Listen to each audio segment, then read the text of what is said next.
Unrelated incidents. 1. It's the language of the gutter, that, he said. It's the language of the gutter. All right for funny stuff or Stanley Baxter but love and science and that, no. The language of the intellect, he said. The language of the intellect's English.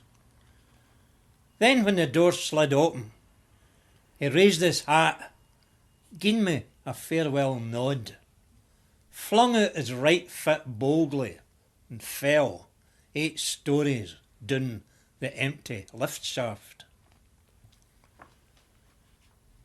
2.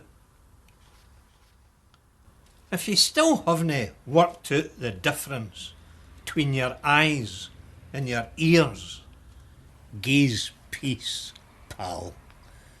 If you still haven't thought of language as a sound system, if you haven't had a think about the difference between sound and object and symbol, well, my innocent wee friend, as God said to Adam, I don't care if he caught an apple or an apple, just lay it alone. 3. This is the 6 o'clock news, the man said, and the reason I talk with a BBC accent is 'cause he wouldn't want me to talk about the truth with a voice like one of you, Scruff. If I talked about the truth like one of you, Scruff, you wouldn't think it was true. Just one of you, Scruff, talking. There's a right way to spell and a right way to talk it. This is me talking your right way of spelling. This is my truth. Yous don't know the truth yourselves 'cause you cannae talk right. This is the 6 o'clock news. Belt up. 4. Sitting guzzling a can of Newcastle Brown, watching Scott Sport, humming the first movement of Nielsen's Third Symphony. Happy as Larry, you might say. I was just turning over the possibility of opening another can when the centre forward picked up a loose ball. He had his back to the right back as he caught it with his instep and just feinting this way, then this way, he turned and cracked it. Just turned and cracked it. On one movement, into the net. 5. At the grand theological tennis match between the orthodox all-crocs and the trendy all-stars, a rammy erupted when a young trendy bother boy told his mate who had an all-croc scarf round his shoulders that he was in a flagrant state of non-being for others. To which the all-croc replied, why don't you shut your trap and watch the game in peace? It's no a game, his trendy friend replied, neither am I watching it. I am here to witness a person-to-person encounter before the umpire is meaningful symbol for the umpire above the umpire. To which the all-croc replied, that is a load of pish. Mirabile dictu, it started pishing, and in the true spirit of Christian brotherhood, the pair sat miserably watching the empty court under the one umbrella. 6.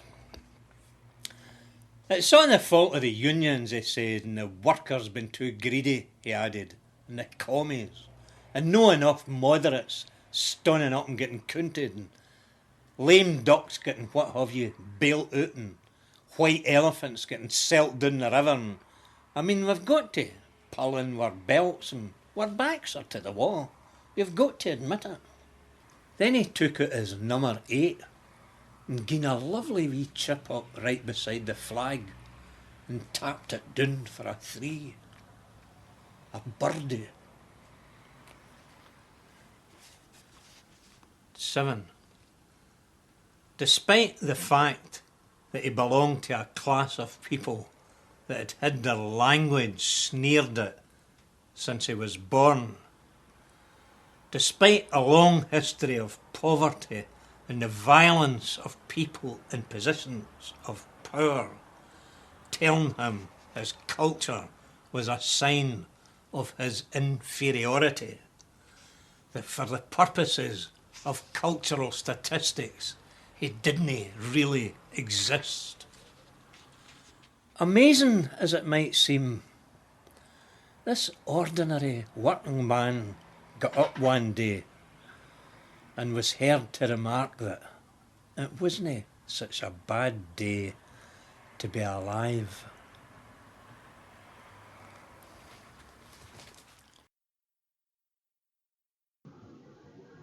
Hello and welcome to our 6th edition of Smedley's podcast. In keeping with the theme of Glasgow writers, and I had 2 excellent interviews with Glasgow writers, poet and novelist Jim Ferguson, and the singer and playwright Jeanette Hill. I want to turn my attention to Tom Leonard, who you just heard. I met him initially through my father, Freddie, who was quite close to Tom over the years. And when I moved out of the East End to get closer to Glasgow Tech, ended up in the West End, I came into contact with Tom, sometimes with Jim Kelman, sometimes he was with Sonia, but most I met him on his own or in general company. We always kept abreast with the political situation, despite some disagreements at times. So let's say that our mutual attempts at diplomacy were mostly successful. At times we just talked about the football. 2 things I remember the most about Tom's work was his piece on the mass bombing of Iraq, which I got published in a left-wing magazine at the time. That was done by the Scottish Socialist Party Mark 1, which was led then by James D. Young, a historian who wrote many books on working-class cult history. The other was when he helped us out with the recital of his poems at the Charlie Reid Centre gig for raising awareness at mental health and what was happening in the Charlie Reid Centre. So I'm going to move on to a piece of work by Tom.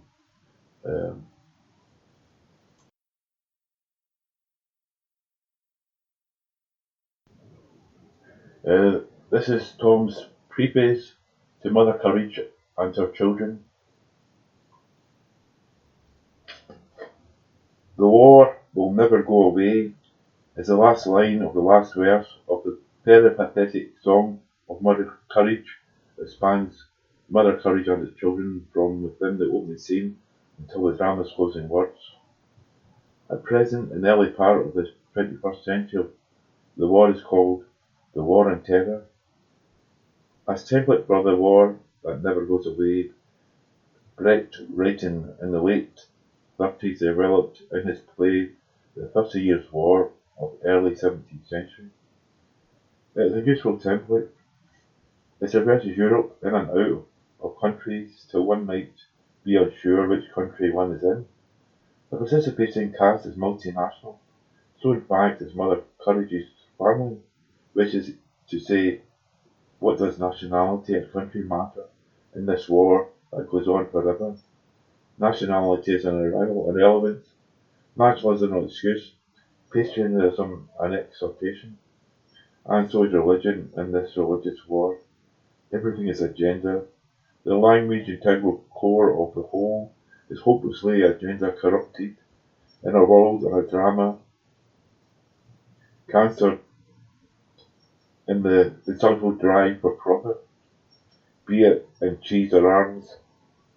Language must be likewise cancer too, the only compassionate person on the stage, the only person who is capable of instinctively loving children from the heart and of sacrificing her life for others is Catherine, and she cannot speak. As Mother Courage remarked at the time of her death, Catherine has a scar wound on the face, so she cannot be properly market. They can't even properly market her body. Mother Courage herself is both spirit and survival and spirit of war itself. This is why she is such a great character, and one of the reasons why this is such a great play. She will not be pinned down, she is alive, and alone remains alive at the end, walking from the stage in survival at the back of the troops, walking onwards in war.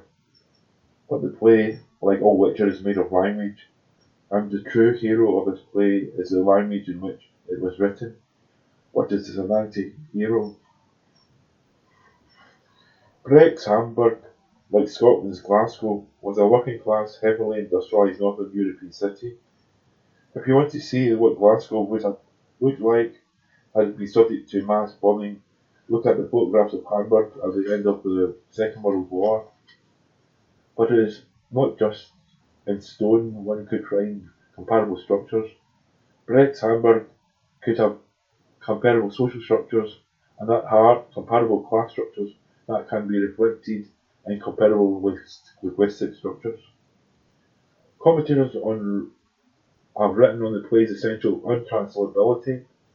The idiomatic Hamburg speech, having been essayed in attempts Lancashire Willets or pacey, broken-sounding American Gusher, both have their merits, but the translation I myself most from was by the American H.R. Hayes, whose Mother Courage marked the play's first appearance in print in the 1941 New Directions in Prose and Poetry. H.R. was also translated an anthology of selected poems of Brecht, which remain for me the most sustainably successful attempt to convey Brecht's ballads narrative in English. This book has been reissued in paperback. To have Mother Courage speak in the working class idiom of Western Scotland and urban Glasgow speech was a natural choice for a Glasgow writer like myself. The language could offer phrases and turns of speech, sardonic humour, and class-rooted comment to parallel, I would hope, the original Hamburg. That, at any rate, was the aim, always bearing in mind that it was Brecht, and Brecht's play alone, that must be scrupulously kept to the fore. Such as songs, as I found, having set to music by Brecht's collaborator Paul Dessau. I translated while I listened to these songs in earphones, the matter being to establish some syllabolic numeric congruence with the sung German. Again, translating rhyme verse, as some of the songs where it can offer only specific translation problems. Whether or not to go with free verse, sense versus sound and so on. In the Chaplain song of the Hours, I found the best result for me was in moving from an ABAB structure to an AAAB. I have kept the stage directions preceding each scene to a bare minimum. It is Brecht's play itself, and with the passage of years has become a template for this war that never goes away.